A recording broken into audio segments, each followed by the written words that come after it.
بسم الله الرحمن الرحيم له ملك السماوات والأرض يحيي ويميت وهو على كل شيء قدير هو الأول والآخر والظاهر والباطن وهو بكل شيء عليم.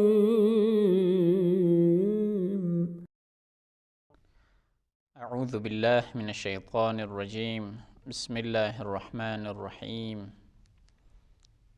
الحمد لله رب العالمين بارئ الخلائق أجمعين، ثم الصلاة والسلام على سيدنا ونبينا ومولانا وحبيب قلوبنا وطبيب نفوسنا وشفيع ذنوبنا أبي القاسم مصطفى محمد صلى الله عليه وآله أجمعين وأصحابه المنتجبين. أما بعد، قال الله تعالى في كتابه الكريم: هو الأول والآخر والظاهر والباطن وهو بكل شيء عليم. Respectable audience, distinguished listeners, Assalamu alaikum wa rahmatullahi wa barakatuh. Thank you for joining us. Once again, we are going to talk about another important issue, that is Allah, the efficient cause.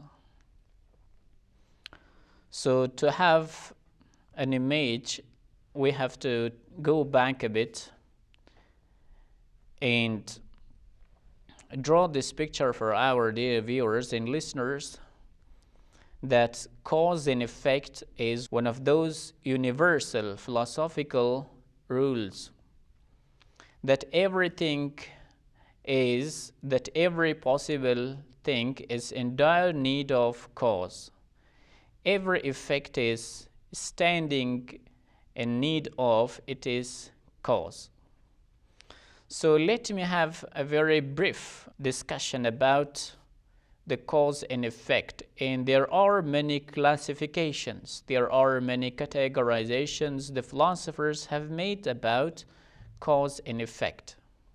So if a person, or if one of our listeners or the viewers are going to pursue this topic in detail, of course they have to refer to those philosophical books that have been written in this regard. But in this program that we are going to present for our listeners, in a very synoptic fashion, we are going to treat this topic.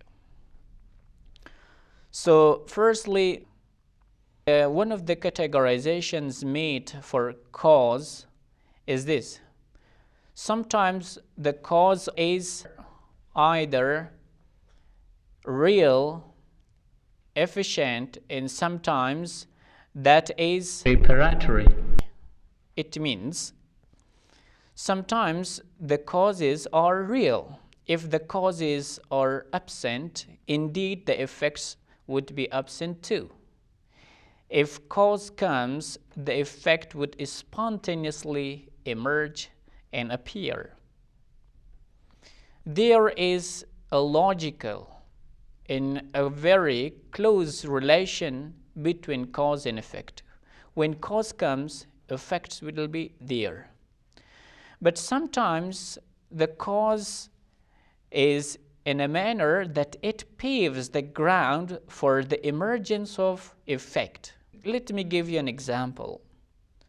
You know that when a tree is going to grow, there are multiple causes and factors behind. It's starting from the seed, then the soil, then water, then a very expert farmer. And beyond that, a very appropriate and good weather and climate. So all these climate, expert farmer, light, seed, and dust, water, all of them together bring about a tree. So this is one kind of classification about cause and effect. In Arabic, we call it illatul haqiqiyya and illatul mu'idda. The first is real and the second is preparatory. It means it prepares the ground for the emergence of an effect. This is one kind of classification about cause. Another important classification about cause is that sometimes the cause can be substituted and sometimes the cause can never ever be substituted.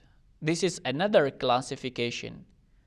For example, about the light, there might be only one source of producing light, or there might be multiple or different kinds of sources for producing of the electricity or light. There might be multiple sources for production of light. So here we cannot say that this water is the only source of producing electricity. No, there are multiple sources. There might be different sources for production of electricity. So water cannot be labeled as the sole and mere cause for the production of electricity. But there are sometimes causes that they do not have any substitute. There might be some causes or a cause that they do not accept any other alternative. We cannot find any other alternative for this cause. Except that specific cause, we cannot have the effect because the effect is coming only from one source. This is another classification of cause and effect, that sometimes the effects come out of multiple causes or multiple sources, multiple factors, and sometimes there is only one exclusive and monopoly cause that these effects can never be brought about except through the same channel, through the very specific channel. And there is the third kind of classification about cause and effect. Sometimes there is a very close relation between cause and effect. When you think that this should exist, the effect exists. When you think that cause is not existent, for sure you will come to this conclusion that the effect also does not exist. To make it more understandable for you, I have to give an example. For example, happiness and sadness. These are some mental status or some psychological states we experience in our daily life. Such kind of personal experiences are bound or dependent on existence of an individual. The moment you think not of an individual, you cannot think of sadness and happiness. The very feelings, the very sentiments are deeply and closely bound on existence of an individual. So another example in this respect can be given as a light and the source of the light. The moment the source of light is made off or switched off, indeed these lamps will be made off too. It means the moment we do not have electricity from the source, so the rest of the houses, the rest of the markets will be deprived of the electricity and will be deprived of the light. So a very close mutual relationship exists between these two. So now when we say that Almighty Allah is an efficient cause, Almighty Allah is the first and the primal cause of everything, we believe that the human beings and the rest of the creatures' relationship with Almighty Allah is not of the causes which have substitutes, is not of the causes which can be found alternatives for. Moreover, there can never be multiple factors behind this universe. There is only one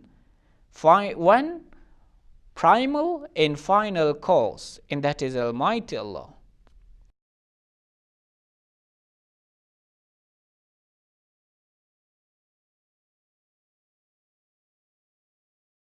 لا إله إلا هو الملك القدوس السلام المؤمن المهيمن العزيز الجبار المتكبر سبحان الله عما يشركون والله الخالق البارئ المصور.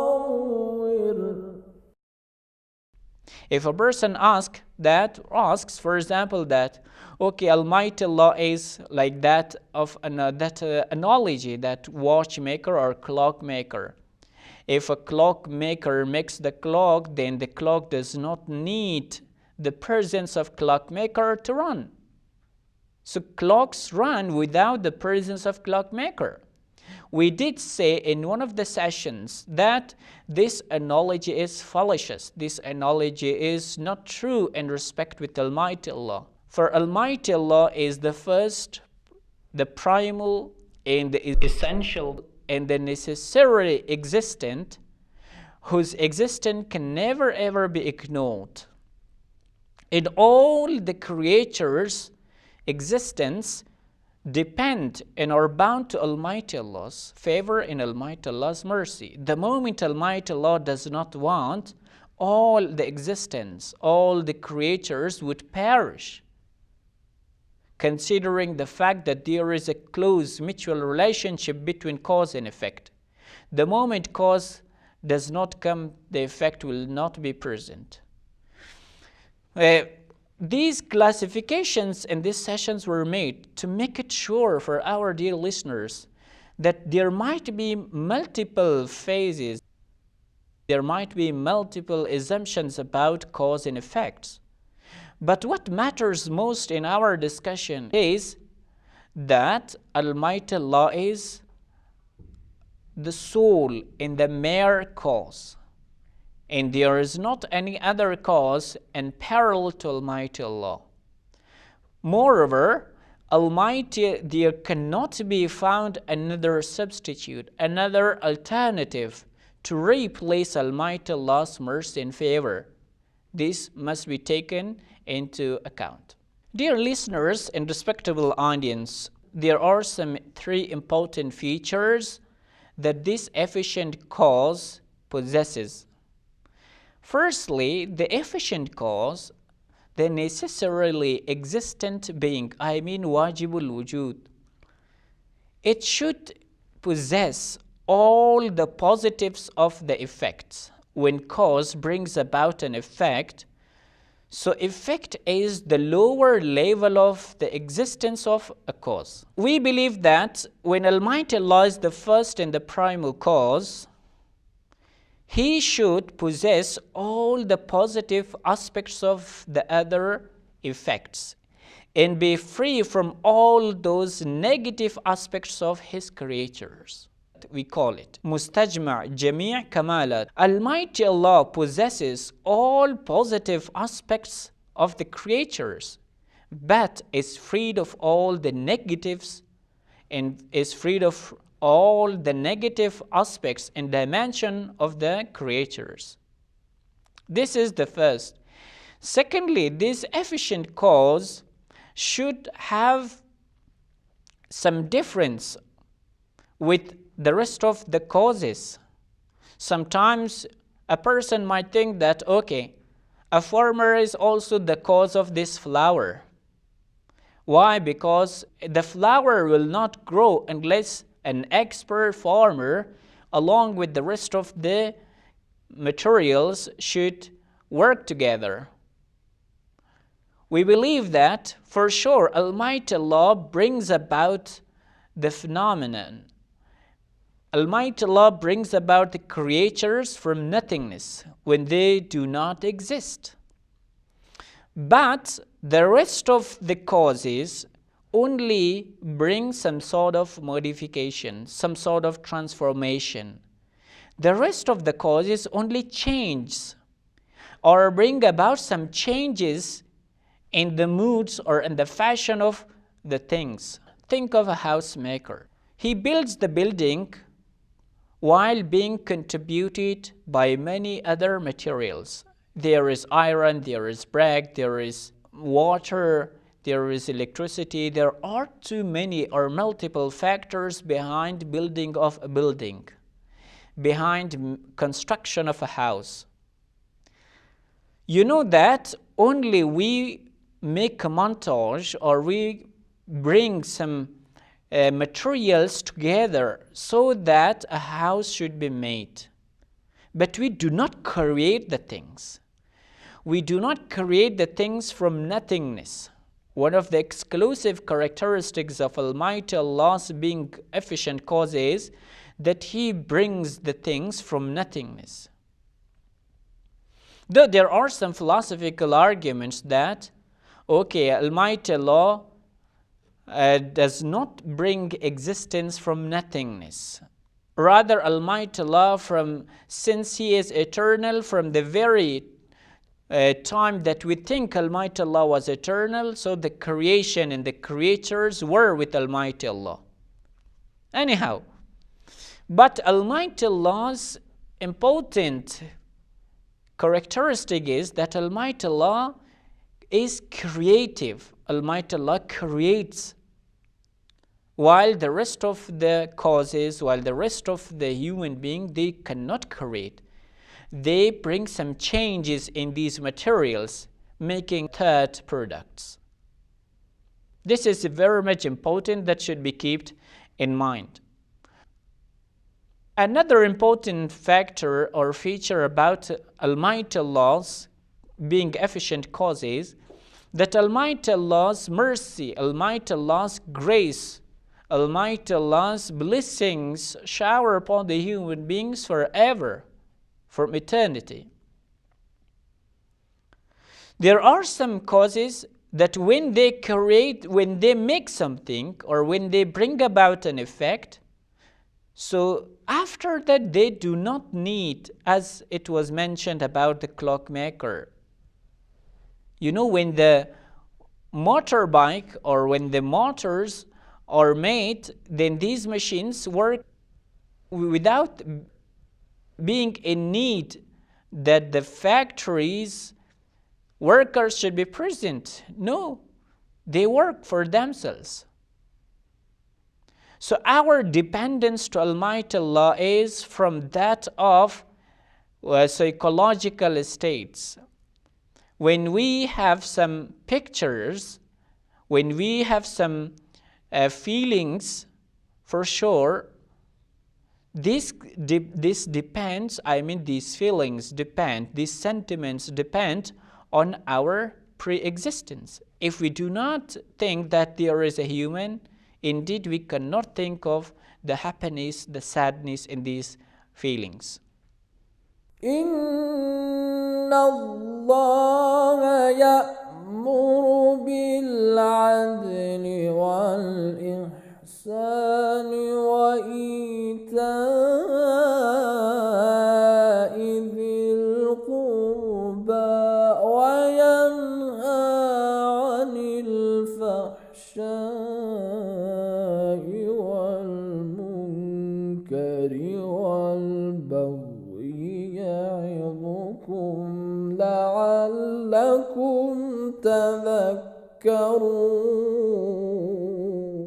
Respectable audience, distinguished listeners, another important point that today, God willing, we are going to touch, that is that in our Islamic literature, most of the theologians and scholars have been busy thinking, contemplating about the names and attributes of Almighty Allah.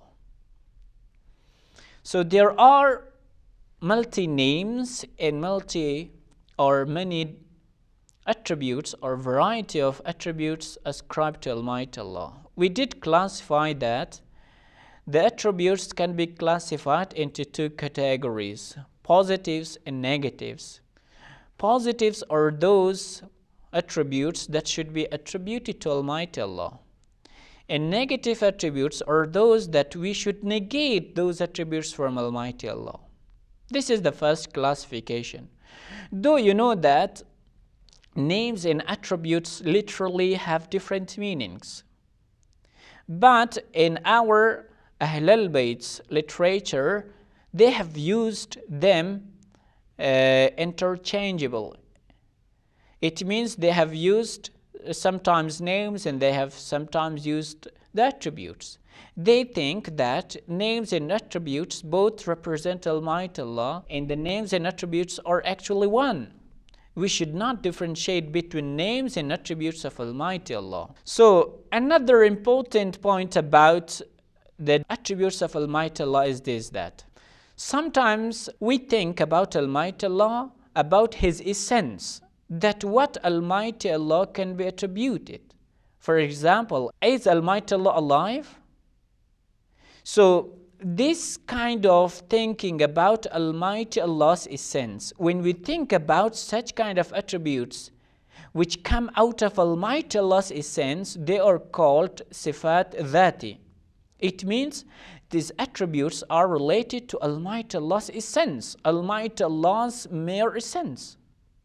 But sometimes we think of attributes when Almighty Allah acts, when Almighty Allah has some sort of relation with the rest of the creatures, when Almighty Allah's action, when Almighty Allah is thought about with His creatures, so there can be found multiple attributes. For example, Almighty Allah is the best provider.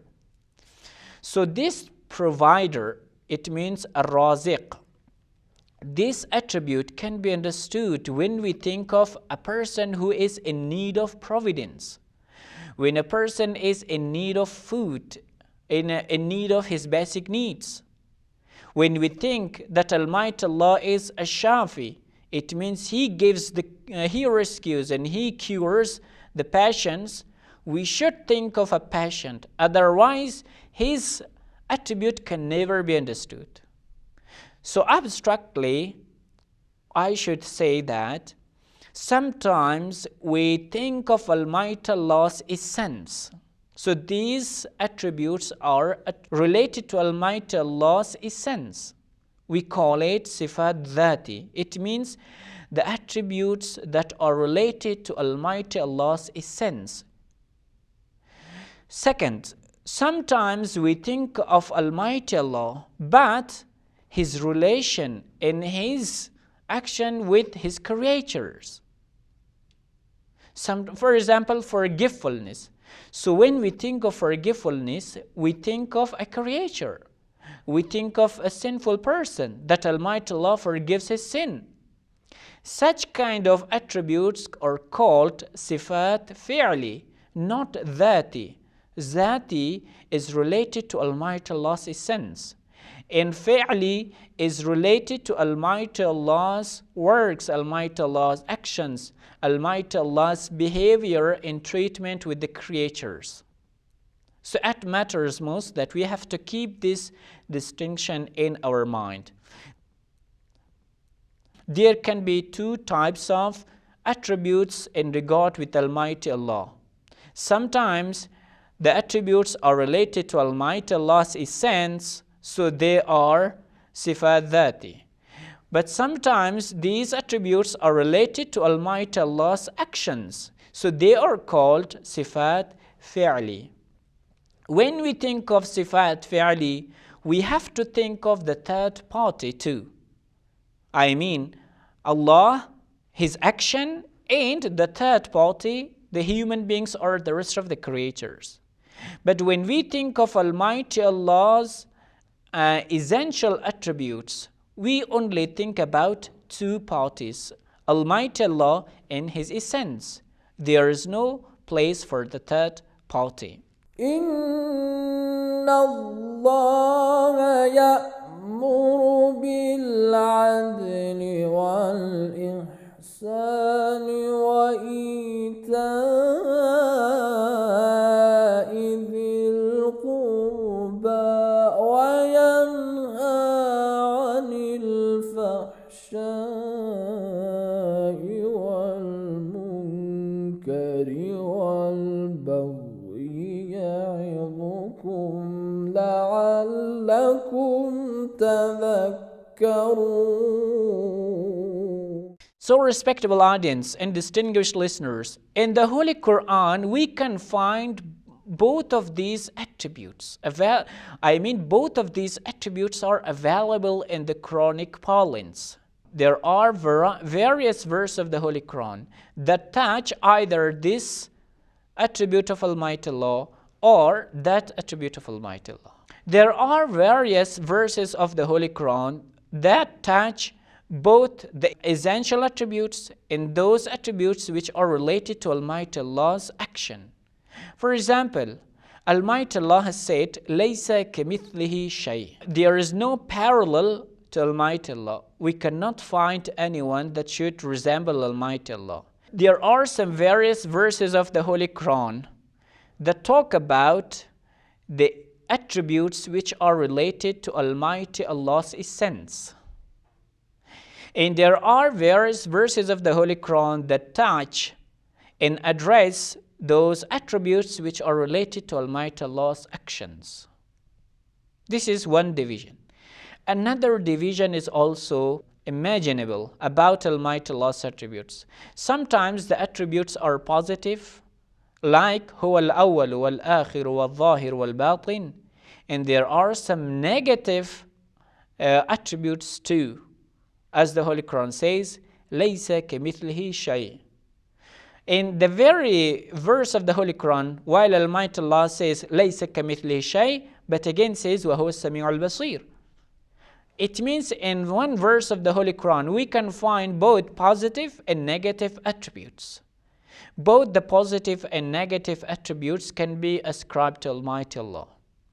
So, dear listeners and respectable audience, may God bless us all that we have to have a full grasp of all these attributes, and we have to remain committed to Almighty Allah's do's and don'ts. Thank you very much. Wassalamu alaikum wa rahmatullahi wa barakatuh. اللهم انفعنا بالعلم وزينا بالحلم وجملنا بالعافية وكرمنا بالتقوى إن وليي الله الذي نزل الكتاب وهو يتولى الصالحين.